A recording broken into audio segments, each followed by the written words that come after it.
오늘 우리가 보고 있는 말씀은 계시록 11장 말씀입니다.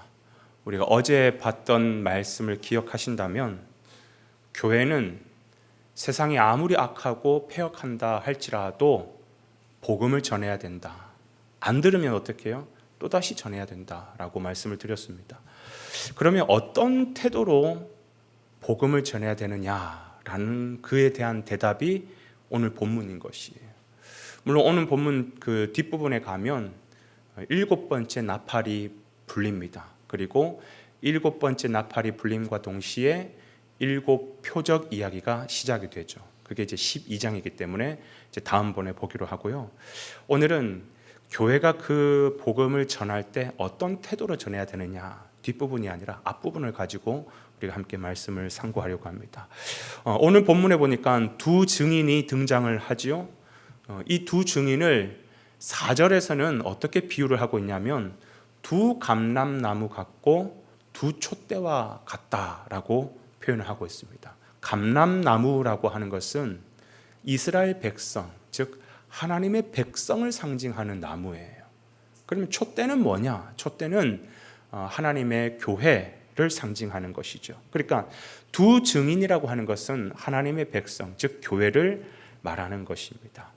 그런데 이 두 증인이 가지고 있는 특징이 있어요. 그 특징이 6절에 나와 있는데요. 제가 한번 읽어보겠습니다. 그들이 권능을 가지고 하늘을 닫아 그 예언을 하는 날 동안 비가 오지 못하게 하고 또 권능을 가지고 물을 피로 변하게 하고 아무 때든지 원하는 대로 여러 가지 재앙으로 땅을 치리로다. 이 두 증인이 가지고 있는 두 가지 특징을 말하고 있습니다. 첫 번째는 뭐냐면 앞절에 이렇게 표현하고 있죠. 그들이 권능을 가지고 하늘을 닫아 그 예언을 하는 날 동안 비가 오지 못하게 하였다. 그리고 두 번째 특징이 뭐냐 하면 또 권능을 가지고 물을 피로 변하게 하였다.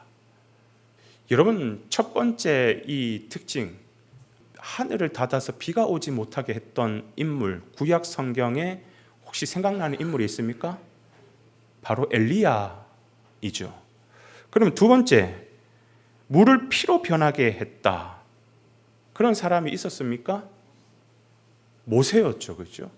그러니까 지금 이 두 증인의 특징은 마치 누구와 같냐면 구약의 엘리야와 같고 모세와 같다라는 것을 말하고 있는 겁니다. 여러분, 이 엘리야와 모세, 이 두 인물은 어떤 인물입니까? 구약 시대 때 하나님의 말씀을 가지고 세상 가운데 전하는 가장 대표적인 사람 가운데 한 사람이에요. 그러니까 이 두 증인은 엘리야와 같이, 모세와 같이 하나님의 말씀을 받아가지고 세상 가운데 전하는 교회를 의미하는 것이죠. 즉, 이 말은 교회는 복음을 전할 때 누구와 같이 전해야 된다라는 거예요. 엘리야와 같이, 모세와 같이 세상 가운데 복음을 전해야 된다라는 것을 말하는 겁니다. 그러면 이 엘리야와 모세는 그 사명을 감당하는 삶이, 그들의 일생이 어떠했느냐, 이게 이제 7절부터 쭉 나오는데요. 제가 다 읽을 수는 없고 간단하게 한번 언급을 해볼게요. 7절에 보니까 이렇게 말합니다. 그들이 그 증언을 마칠 때에, 이게 뭘까요? 무엇을 의미할까요? 열심히 그들은 증언했다. 일생 동안 사명을 감당했다라는 것입니다. 그리고 7절 끝부분에 보니까 짐승이 그들과 더불어 전쟁을 일으켜 그들을 이기고 그들을 죽일 터인즉, 이게 뭔 말하는 겁니까? 그들은 죽었다라는 거예요. 너무 좀 안타깝지 않습니까? 열심히 하나님의 그 사명을 감당했는데 그의 마지막 인생의 결과가 비참하게 죽는 거예요. 그리고 11절에 보니까 이렇게 말합니다. 3일 반 후에 하나님께로부터 생기가 그들 속에 들어가매 그들이 발로 일어섰다. 하나님의 생기가 들어갔더니 다시 그들이 살아났다라는 거예요. 이건 뭘 의미하는 겁니까? 부활을 말하는 것이에요. 12절에는 하늘로부터 큰 음성이 있어 이리로 올라오라 함을 들었다. 이거는 뭘 의미하는 겁니까? 승천을 말하는 것입니다. 자, 보세요. 사역을 열심히 감당했어요. 그런데 너무나도 안타깝게 비참하게 죽었어요. 근데 그걸로 끝나는 것이 아니라 그들 속에 하나님의 생기가 들어가서 일어서요. 부활을 경험해요. 그리고 하늘로부터 음성이 들리는데 이리로 올라오라. 승천을 경험해요. 자, 사역, 죽음, 부활, 승천, 이건 마치 누구의 일생과 같습니까? 예수님의 일생과 같은 것이에요. 무슨 말이냐? 즉 교회는 누구의 길을 따라가는 거라는 거예요. 예수님이 걸어가신 길을 따라가는 게 그게 교회의 사명이라는 것입니다. 마치 누구같이? 엘리야같이, 모세같이. 다 엘리야와 모세도 예수님의 길을 따라갔다라는 것이에요. 그러면 오늘 우리는 예수님의 길을 따라가는데 이 사명, 죽음, 부활, 승천, 이 단계 가운데 우리 교회들은 어디쯤에 와 있을까요? 아직 우리는 죽지는 않았으니까, 그죠? 한 죽음 건너가기 한 직전 사역을 열심히 감당하고 있는, 그러나 죽음을 향해서 좀 다가가고 있겠죠, 그죠? 근데 죽지는 않았고 한 그 단계쯤에 있겠죠, 그죠? 계시록의 질문은 바로 이거예요. 그러면 그게 끝이냐라는 것이에요. 그게 끝이냐? 아니다. 우리가 설령 죽는다 할지라도 그걸로 끝나는 것이 아니라 그 뒤에는 뭐가 있다? 부활이 있다라는 것이에요. 또 승천이 있다라는 것입니다. 그러니까 왜 그렇게 슬퍼하냐라는 거예요. 우리 사역 감당하다 보면 때로는 고난당하고 어려움 당하고 힘들 때 있잖아요. 그러면 막 슬퍼하고 침륜 가운데 빠지고 우울해하고 괴로워하고 왜 그렇게 살아가느냐라는 것이에요. 아니요. 교회는 사명을 가지고 살아가다 보면 핍박이 있어요. 때로는 억울함이 있어요. 이해되지 않는 순간이 있어요. 고난이 있어요. 그래도 엘리야와 같이, 모세와 같이, 그리고 누구보다도 예수 그리스도와 같이 끝까지 사명을 감당해야 된다. 그런 증인의 삶을 살아가는 인생에게 뭐가 주어진다라는 거예요?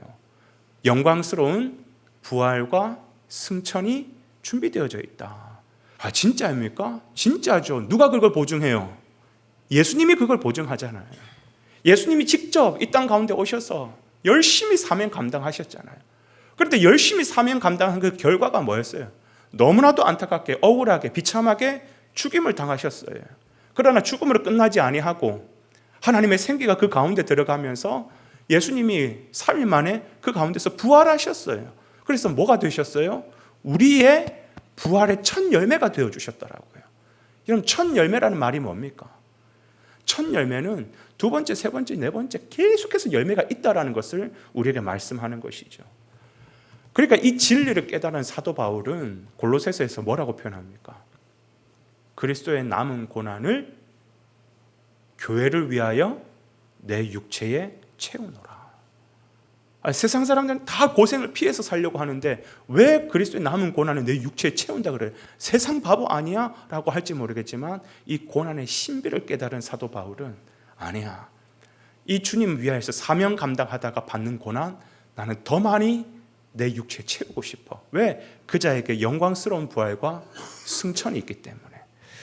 여러분, 분명한 것은 앞으로 세상은 점점 더 믿음 지키기 어려운 시대가 될 것입니다.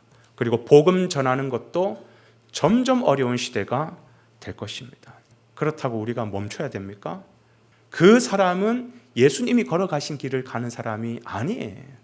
우리는 죽어도, 고난받아도, 때로는 억울해도, 슬퍼도 예수님이 걸어가신 길을 묵묵히 믿음을 지켜나가며 걸어가는 것이에요.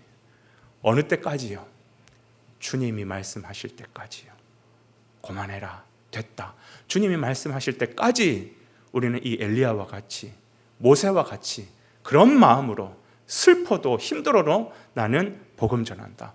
이 마음으로 이 악한 세상을 향하여, 패악한 세상을 향하여 끊임없이 외칠 수 있는 그런 귀한 저와 여러분의 삶이 되시고 오늘 하루의 삶이 되시기를 주님 이름으로 축원해 드립니다.